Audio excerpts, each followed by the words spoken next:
Bonjour les enfants. Aujourd'hui, nous nous retrouvons pour une séance de géométrie. Nous allons travailler ensemble la symétrie. La symétrie, c'est un terme que nous avons utilisé plusieurs fois en classe. Vous savez déjà ce que c'est, mais on va reprendre ensemble pour vraiment poser les mots importants de cette notion. Alors, pour cela, je vous ai préparé une petite surprise. Regardez, la maîtresse est devenue artiste. Regardez mon beau tableau. J'ai fait de la peinture.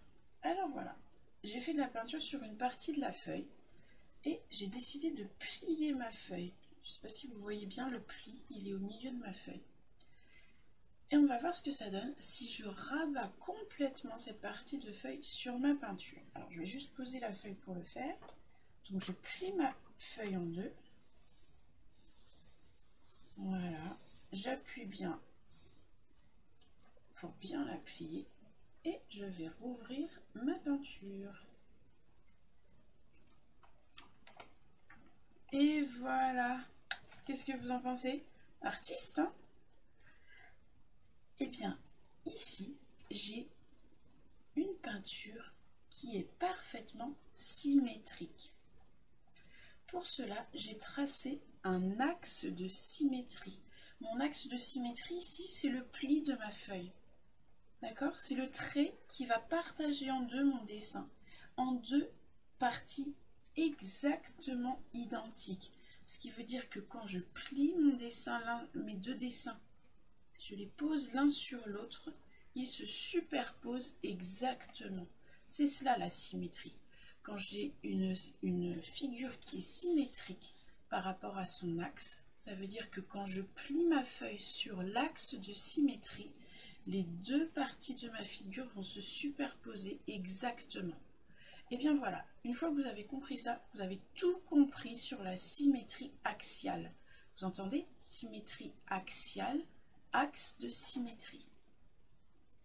Et bien voilà, à vous de jouer à la maison. Pourquoi pas, si vous avez de la peinture, essayez de faire l'activité que je viens de faire. Si vous n'avez pas de peinture, vous pouvez le faire, si vous avez l'autorisation de vos parents bien sûr, avec un petit peu de moutarde, un petit peu de ketchup. Voilà, prenez des petites sauces par exemple. Voilà, vous pouvez trouver différentes matières qui peuvent vous permettre de faire ça. Et puis, une autre façon de faire de la symétrie, ça va être d'utiliser des jeux.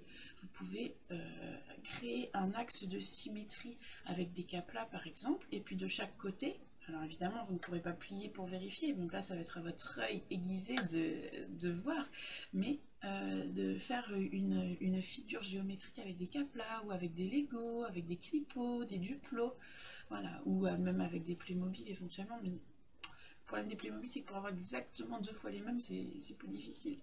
Mais voilà, avec des petites fleurs, essayez de trouver des objets de la maison qui vous permettraient de créer des situations symétriques. Et puis là, on va s'entraîner dans les jours qui viennent à en faire de plus en plus souvent.